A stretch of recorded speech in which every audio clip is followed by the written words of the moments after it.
যদিও আমার মৌতের কথা খুব প্রচার হয়েছে, কিন্তু মিথ্যা। ঠিক ঠিক না? কিন্তু একদিন তো সত্য হবে, না হবে না? জানতো একদিন যাবি। সারা দুনিয়া এত ছড়াই গেছিল, মরেই গেছিলাম।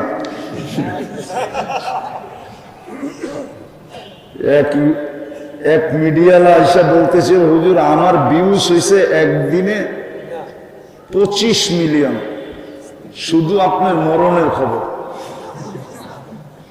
এবার বোঝেন ওর পোয়া 12 কিরকম হয়েছে।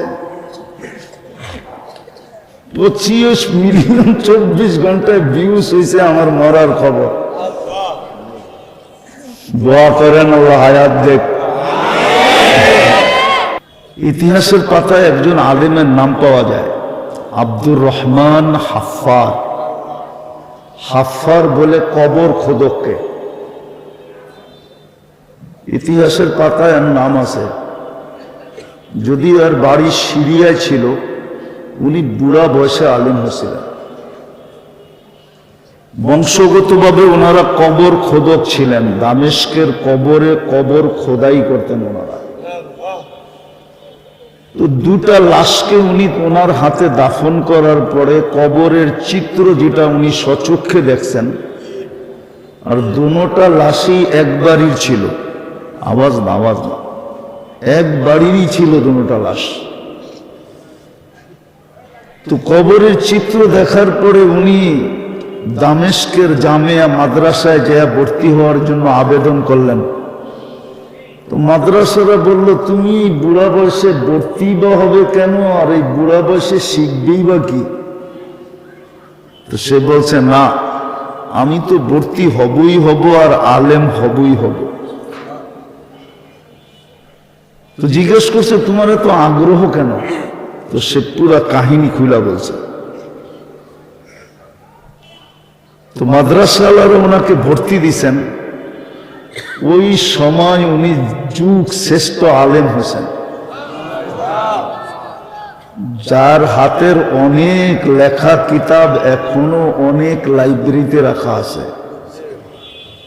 নাম হলো আব্দুর রহমান হাফফার।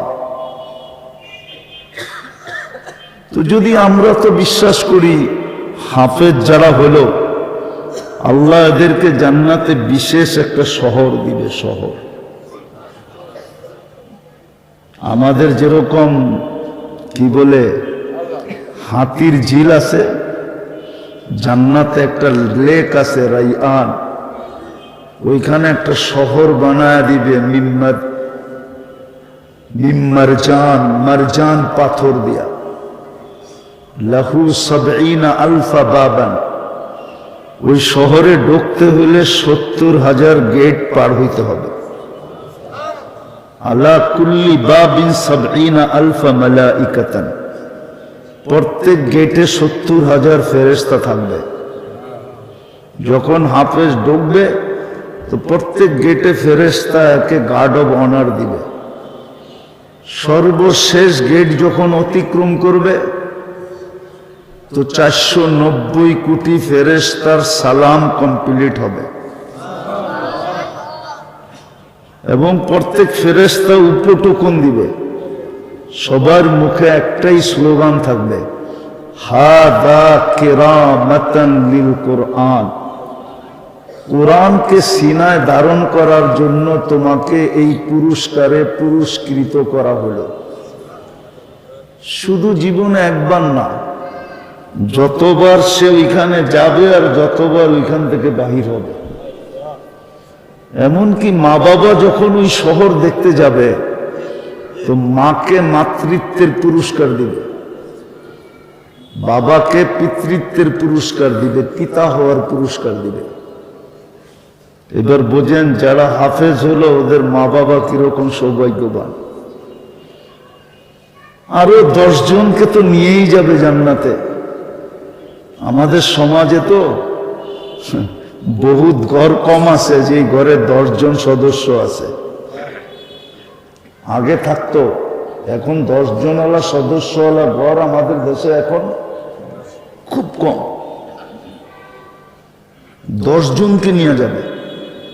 এই জন্য আমাদের বড়রা লিখছিলেন যে প্রত্যেক মুসলমানের ঘরে উচিত ছিল একজন করে হাফেজ তৈরি করা, কমসে কম। এটা তার আখিরাতের পুঁজি ছিল।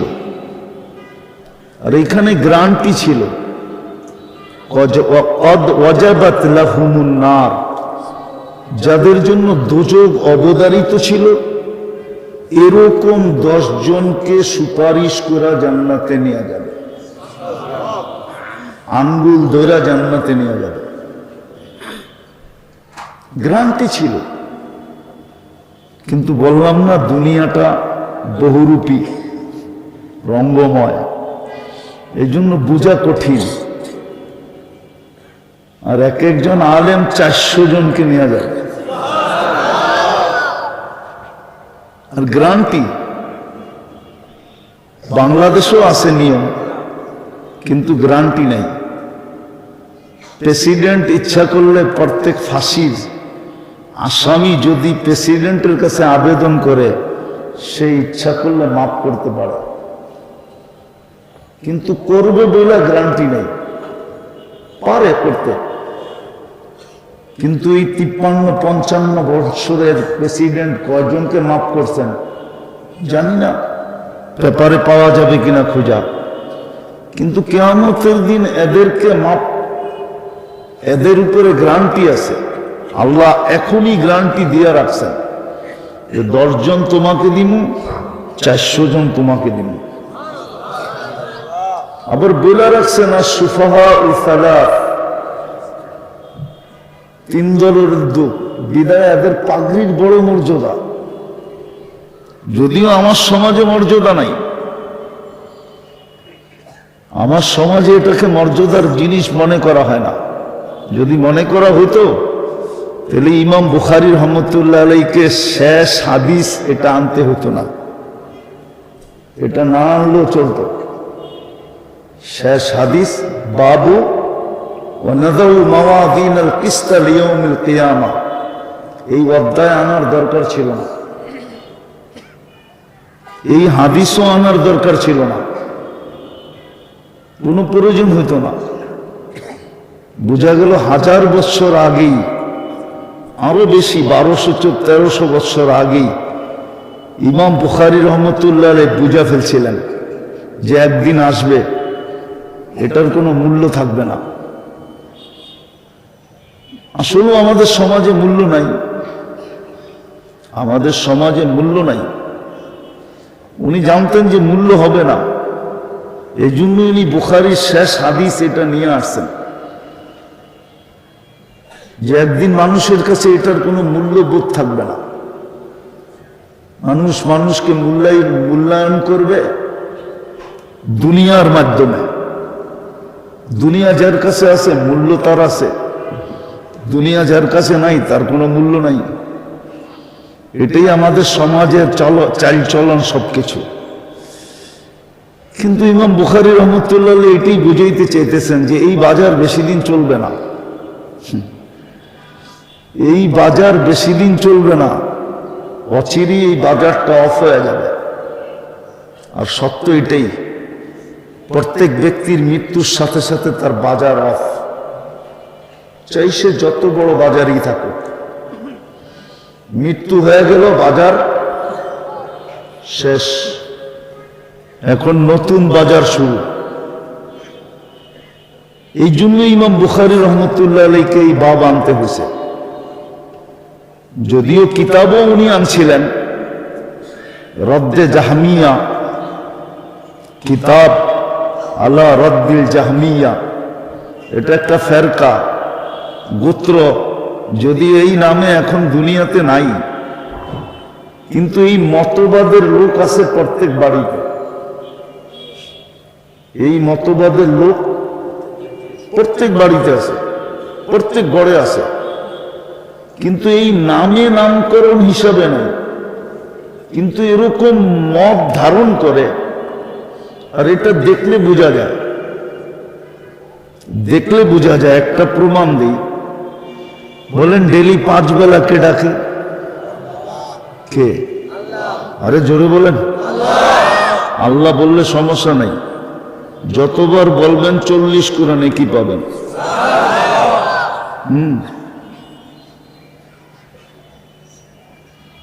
আর ইমাম বুখারী রহমতুল্লাহ আলাইহি লেখছেন যে আল্লাহর নামকে ওয়েট করার কোন জিনিস নাই, আল্লাহর নামকে ওয়েট করতে পারে, ওজন করতে পারে। এই দ্বিতীয় ভলিউমই আছে, কিতাবুত তাওহীদের ভিতরেই আছে। আল্লাহর নামকে ওয়েট করার মতো কোনো কি নাই, কোনো দাড়ি নাই, কোনো পাল্লা নাই, কোনো বাটকারা নাই। আল্লাহ বানানি নেই, আল্লাহর নামকে কি ওয়েট করবে? এই জন্য আল্লাহ বললে সমস্যা নেই, 40 নেকি পাবেন। দোয়া করতে থাকেন, আল্লাহ সারা জীবনে একবার আল্লাহ বলা আপনি কবুল করে নেন। যদি একবার কবুল হলো, একবার ইনশাআল্লাহ দেখা হবে। সমগ্র সৃষ্টি দিয়েও এটাকে ওজন করা সম্ভব হবে না। আল্লাহ নামটা কার? কে রাখছে?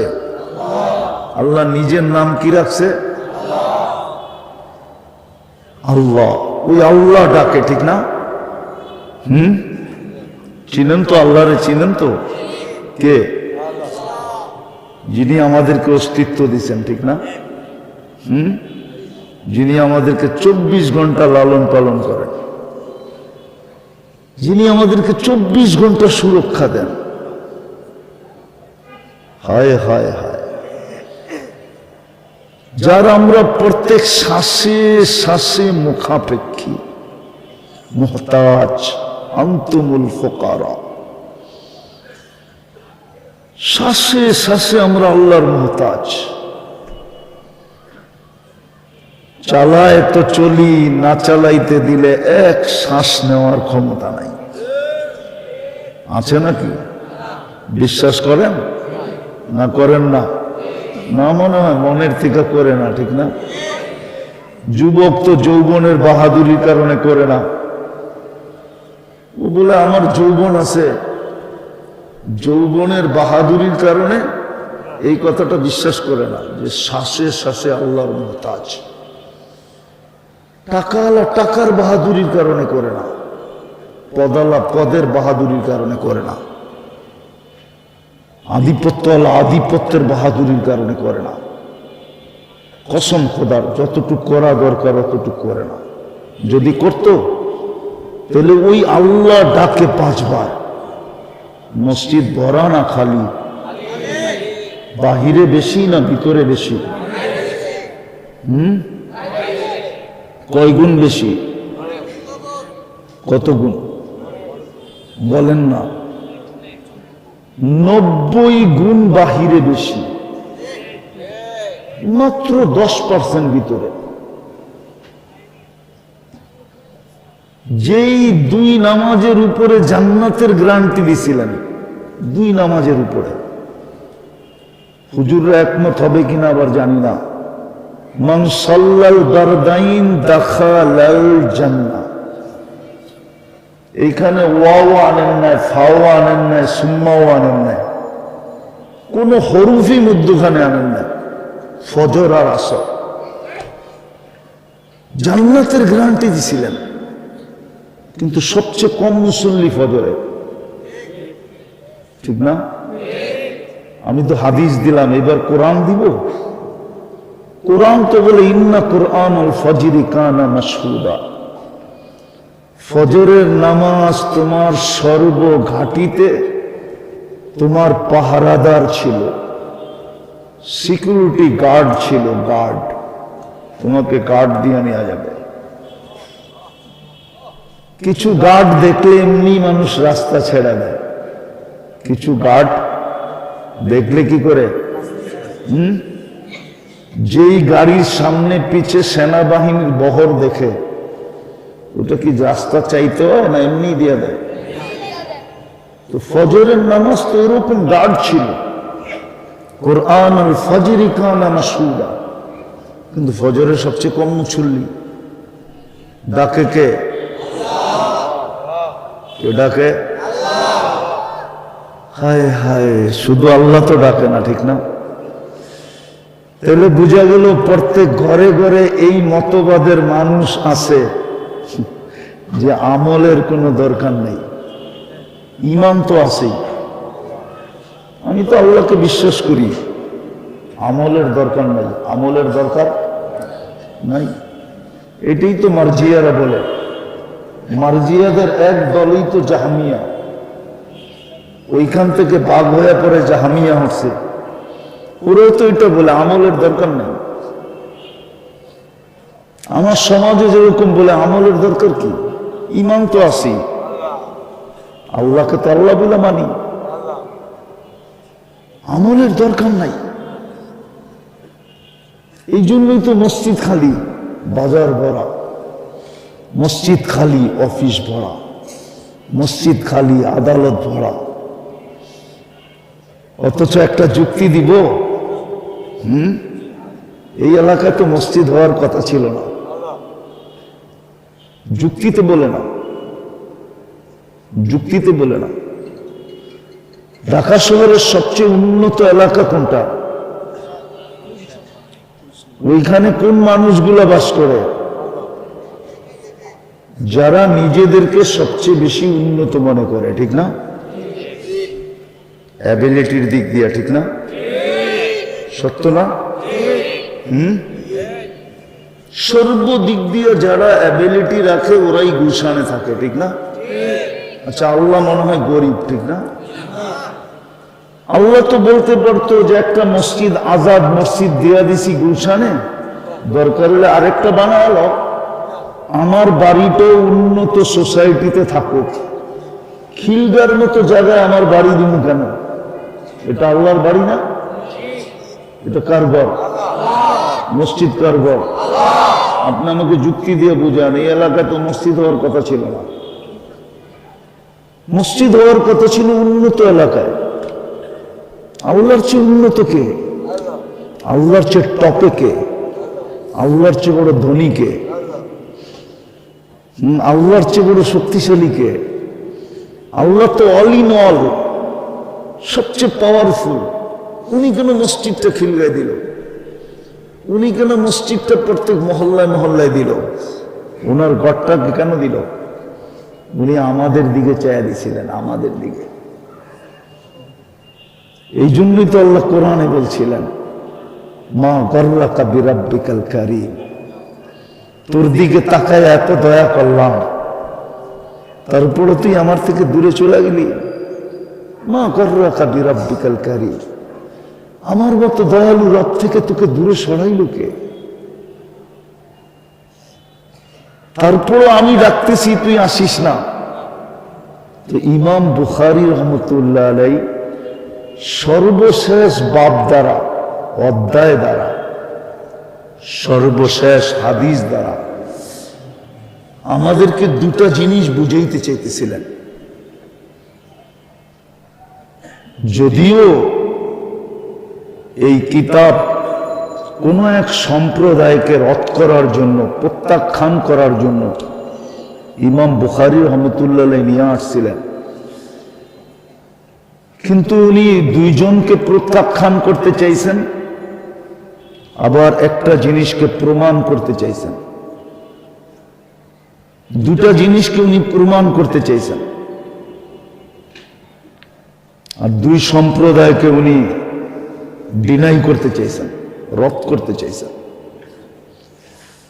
বললাম না, যদিও নামকরণ হিসাবে আমাদের দেশে নাই, কিন্তু প্রত্যেক ঘরে ঘরে এই মতবাদের লোক আছে। নারী আছে, পুরুষ আছে, যুবক আছে, বৃদ্ধ আছে, শিক্ষিত আছে, অশিক্ষিত আছে, ধনী আছে, গরিব আছে, শাসক আছে, শাসিত আছে, পদস্থ আছে, পদহীন আছে, প্রত্যেক শ্রেণীর মানুষ আছে যারা আমলের প্রয়োজন মনে করে না। বলে আমলের প্রয়োজন নাই, প্রমাণ দিলাম আমি। যদি আমলের প্রয়োজন মনে করত তাইলে কমসে কম একটা হলেও করত। যে একটা না, 100টা ছিল। যেমন নামাজ একটা না, নামাজের ভিতরে 100টা রাখা আছে, 100টা। এই জন্যই তো হাদিস ঘোষণা দিছেন, ইদা সালুহা সালুহা সাইরুল আমাল।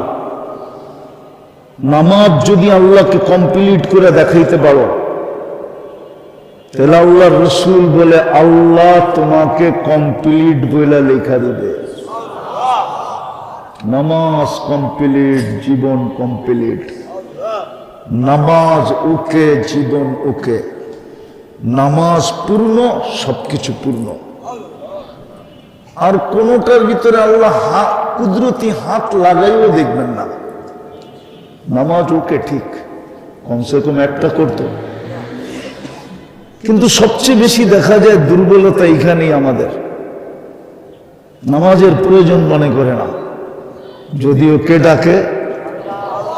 কে ডাকে? আরে বলেন না, কে ডাকে? যার আমরা শ্বাসে শ্বাসে মুখাপেক্ষী।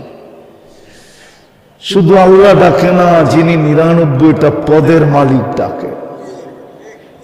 99টা আমাদেরকে জানায়া দিছেন। এমনি তো আল্লাহ অগণিত পদের মালিক, আমাদেরকে 99 পদের মালিক ডাকে। আল্লাহ ডাকে না, শুধু রহমান ডাকে, রহিম ডাকে, মালিক ডাকে, কুদ্দুস ডাকে, সালাম ডাকে, মুমিন ডাকে, মুহাইমিন ডাকে, আজিজ ডাকে, জব্বার ডাকে, মুতাকাব্বিরুল খালিকুল বারিউল মুসাব্বিরুল গফফারুল কহারুল ওয়াহাবুর রাজ্জাকুল ফাত্তাহুল আলিমুল কাবিদুল বাসিতুল খাফিদুর রাফিউল মুইজ্জুল মুদিল্লুস সামিউল বাসীরুল হাকামুল আদলুল লতীফুল খবীরুল হালিমুল আযীমুল গফুরুশ শাকুরুল আলিয়ুল কবীরুল হাফিজুল মুকীতুল হাসিবুল জলিলুল করিমুর রকিবুল মুজিবুল ওয়াসি আল হাকীমুল ওয়াদুদুল মজিদুল বাঈসুশ শাহীদুল হকুল ওয়াকিলুল কবিয়ুল মতিনুল ওয়ালিয়ুল হামিদুল মুসি আল মুবদি আল মুঈদ আল মুহয়ি আল মুমীত الحي القيوم الواجد الماجد الواحد الأحد الصمد القادر المقتدر المقدم المؤخر الأول والآخر الظاهر والباطن الوالي المتوالي البر التواب المنتقم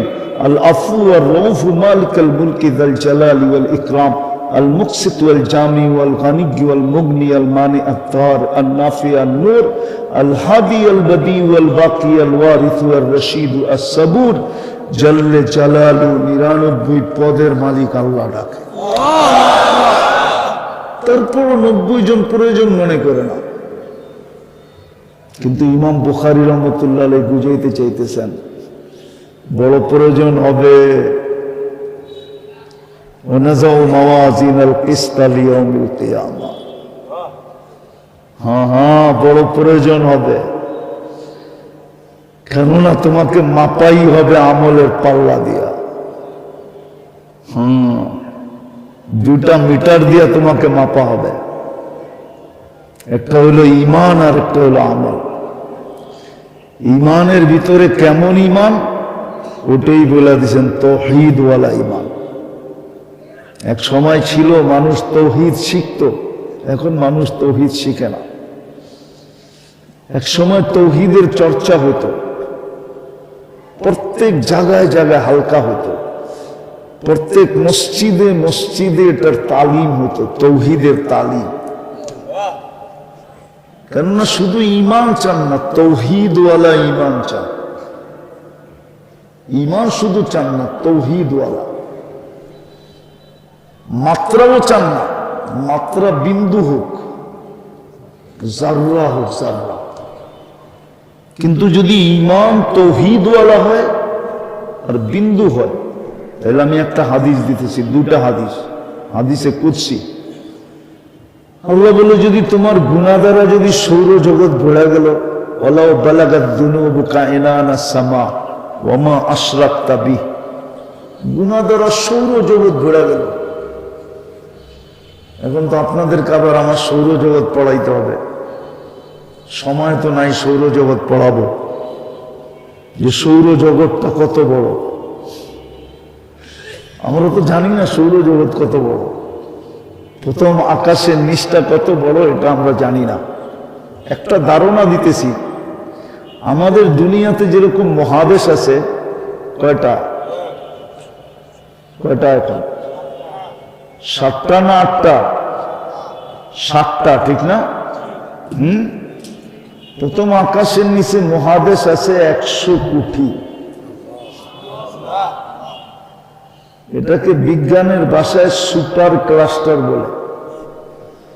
এই 100 কোটি মহাদেশ মিলা প্রথম আকাশের সামনে একটা বিন্দুর মতো ছোট। আল্লাহ বলে, তোর গুনাহ দিয়া যদি এই সৌরজগৎ ভরা যায়, আর যদি তোর তাওহীদ তোর কাছে হলো যাররা বরাবর, আর আমার কাছে মাপ চাইলি, তাহলে আমি মাপ করে দিব। অলা উবালি, আমি পরোয়াই হবে না তুমি কত গুনাহ করলে।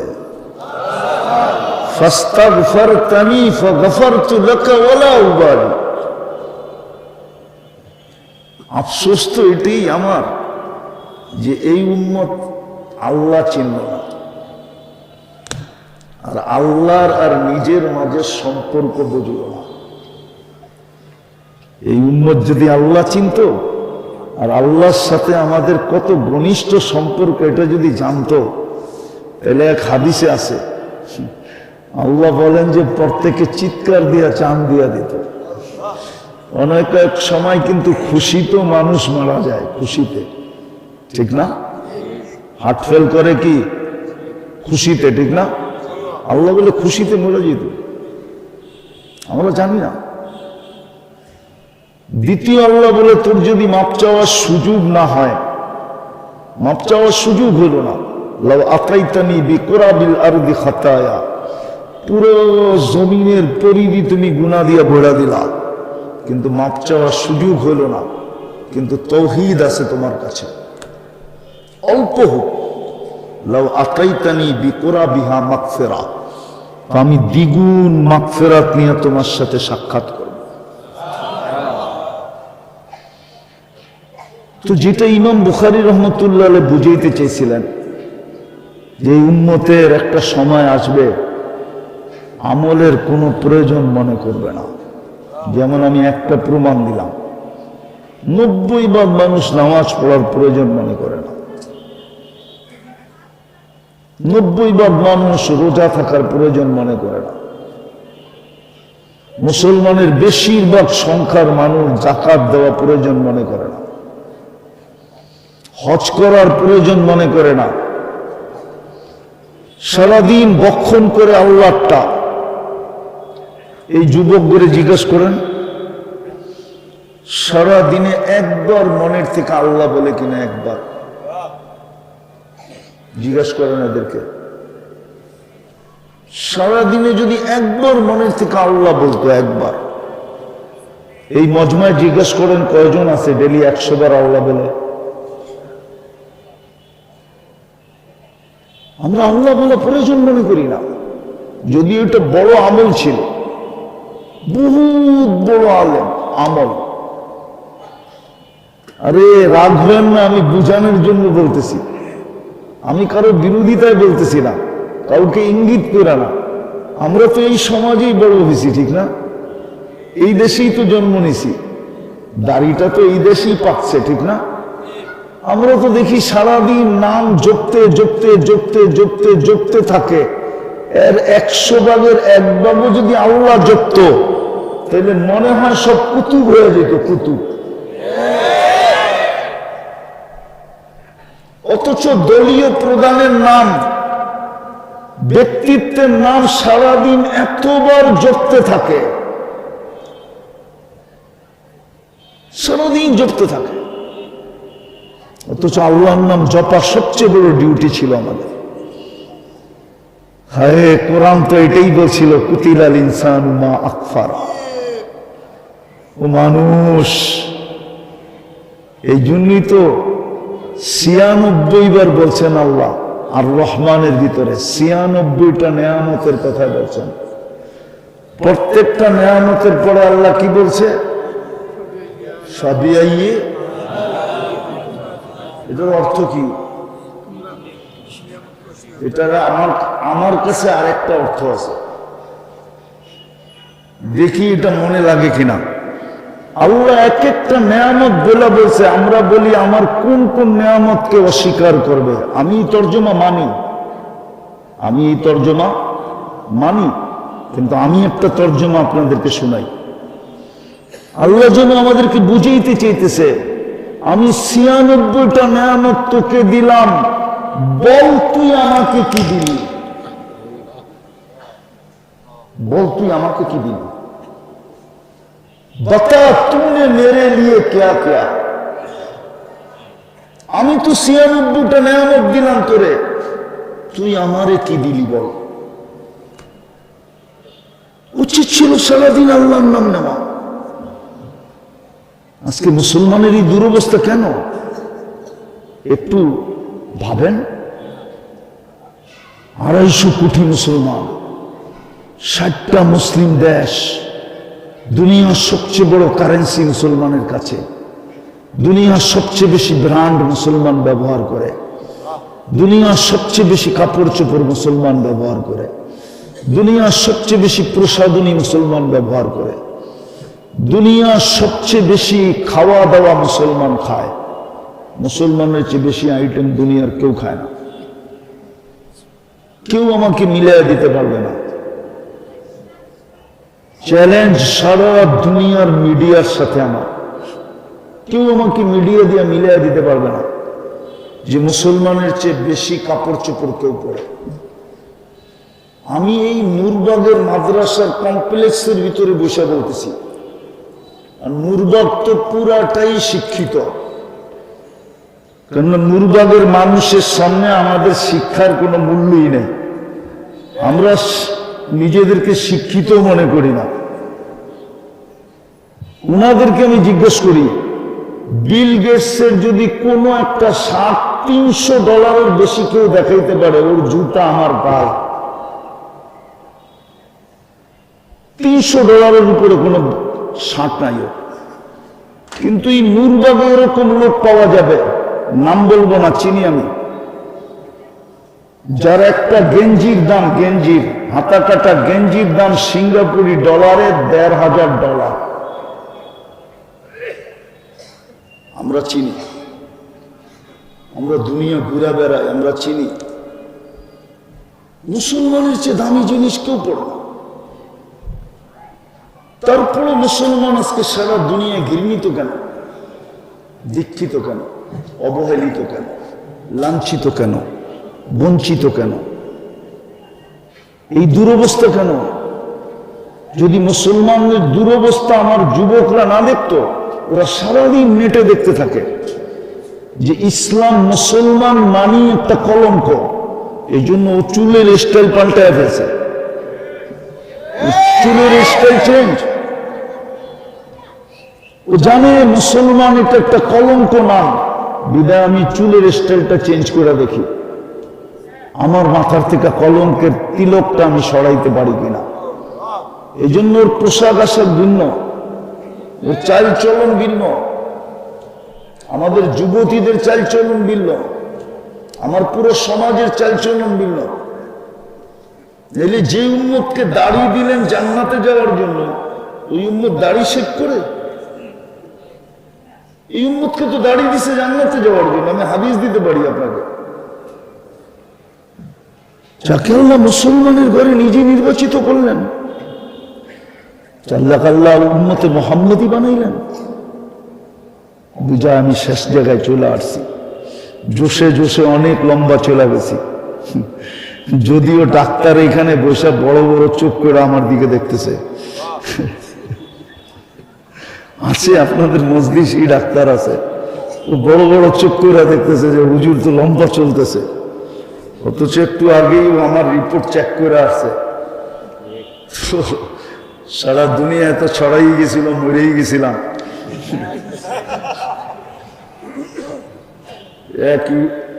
এক মিডিয়ালা এসে বলতেছে, হুজুর আমার ভিউজ হয়েছে একদিনে 25 মিলিয়ন, শুধু আপনার মরণের খবর।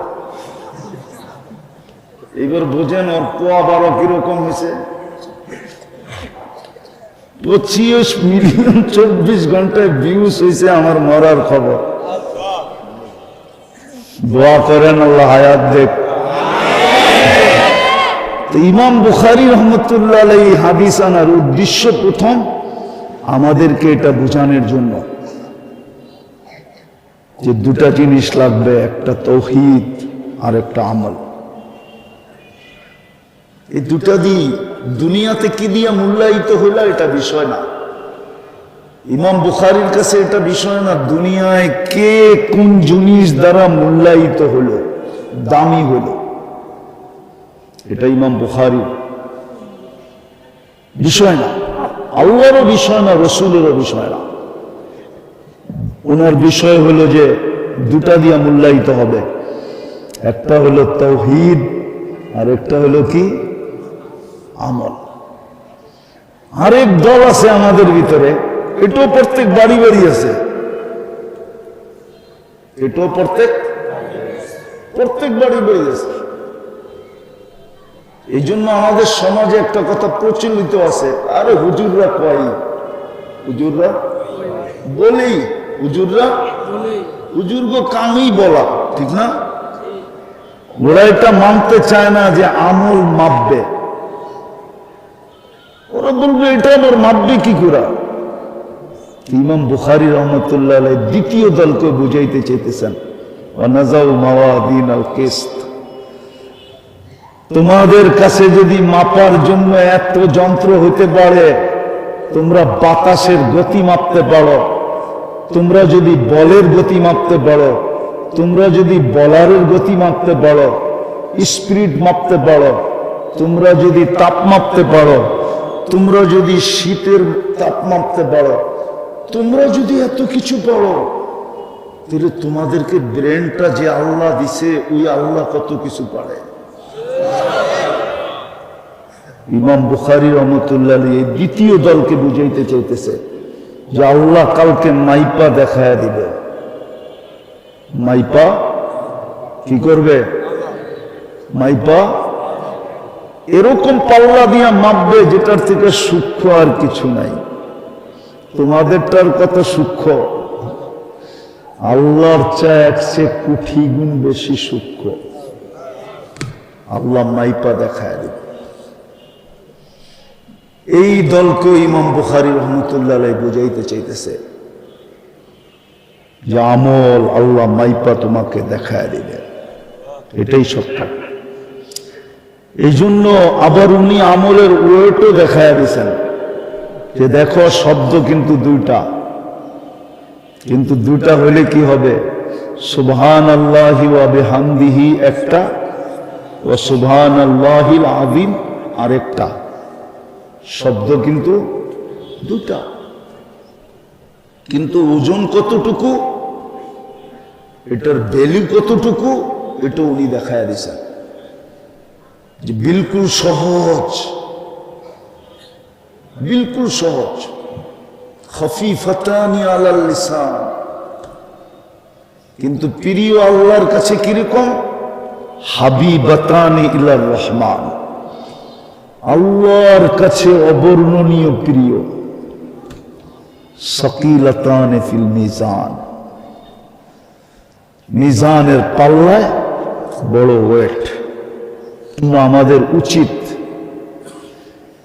এটা শিখা, ডেলি কমসে কম 2-4 বার ডেলি পড়া উচিত, কমসে কম একবার হলেও পড়া উচিত। সুবহানাল্লাহি ওয়া বিহামদিহি পড়েন, ও সুবহানাল্লাহি ডেলি একবার পড়া আপনি মুস্কি হাসি দিতে পারেন। যদি বললেন হাসি দিলা কেন? বলে আমি আজকে এরকম দুটা শব্দ পড়ছি যেটা মিজানের পাল্লায় সবচেয়ে বেশি ওজনওয়ালা। যেমন আমি একটা কথা বলি, বারাটিয়ারা ডেলি 5 বার হাসি দিতে পারে, আবার বাড়িওয়ালারা রাগ হয়ে যাবে। বলবো বারাটিয়ারা ভাবে যে আমি তো ভাড়া থাকি, বাড়ি তো নাই। তো ও যদি প্রত্যেক নামাজের পরে 10 বার সূরা ইখলাস পড়ে, তো জান্নাতে একটা বাড়ি হয়। তো 5 ওয়াক্ত পড়লে কয়টা বাড়ি? কি তো তো প্রত্যেক নামাজের পরে 10 বার করে একটা হাসি দিতে পারে। যদি বাড়িওয়ালা জিজ্ঞেস করে আমারে দেখে হাসি দিলেন কেন, তো বলতে পারে আপনি তো এখানে একটা বাড়ি বানাইলেন, আমি এখন জান্নাতে একটা বাড়ি বানাইলাম। তো এরকম এটাও আমরা ডেলি একবার পড়ে হাসি দিতে পারি। কি পড়বেন তো?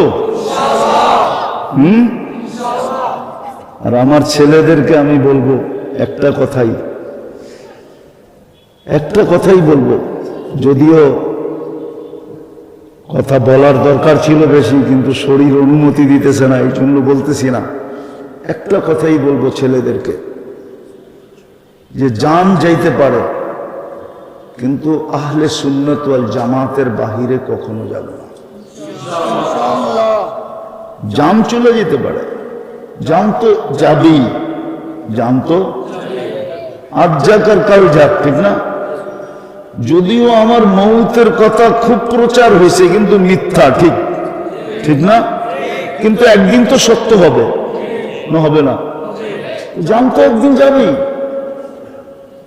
কিন্তু জান চলে যেতে পারে, কিন্তু কোনদিন আমরা আহলুস সুন্নাত ওয়াল জামাতের বাহিরে যাব না। যদি এটার ভিতরে থাকো তাহলে তুমি দেওবন্দিয়াতের ভিতরেও থাকবে।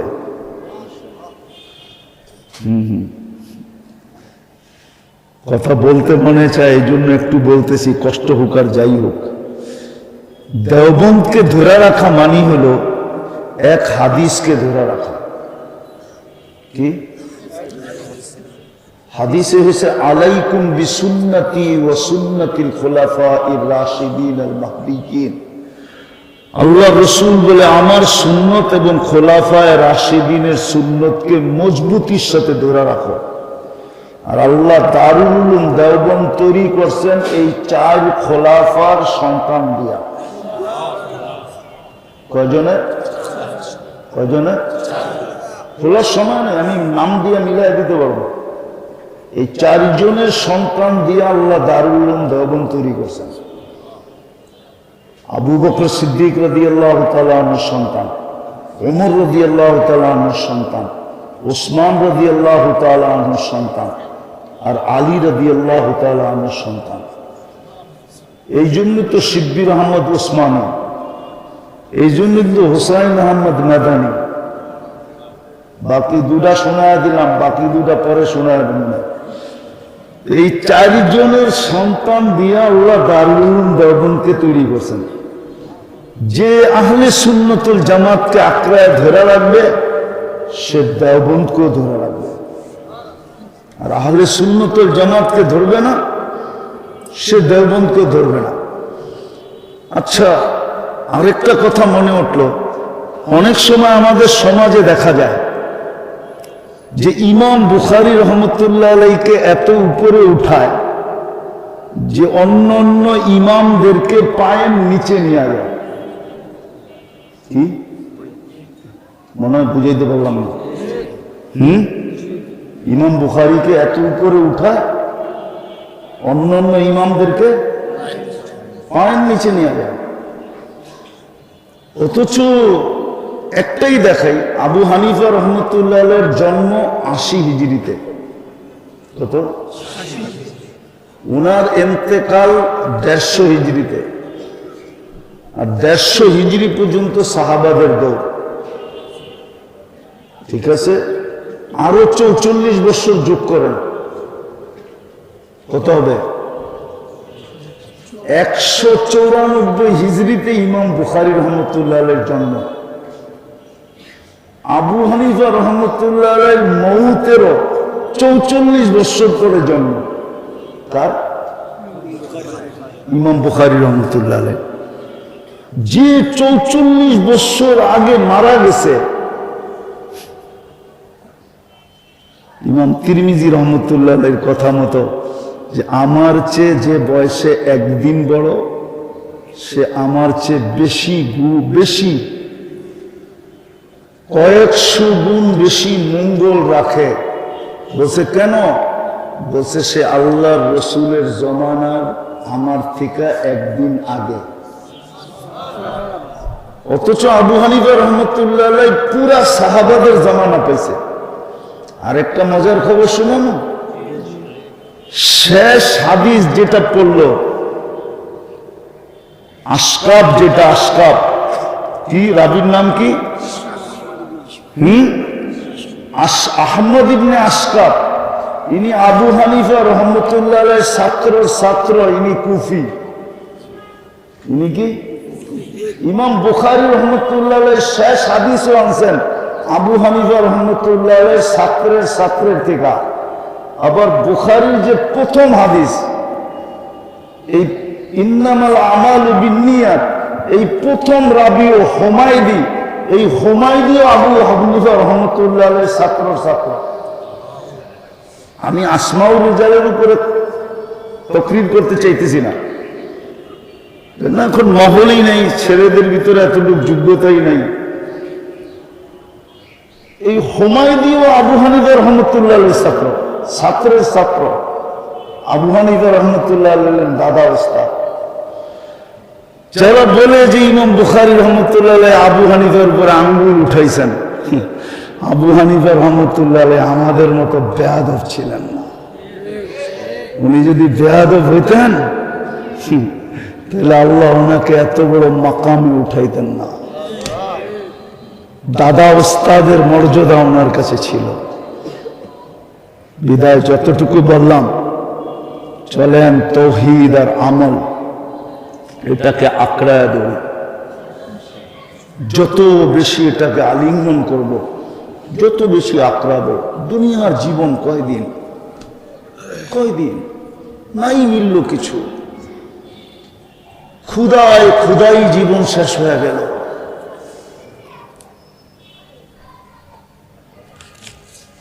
ক্ষুদাই জীবন শেষ হয়ে গেল, তাতে কি আসে যায়?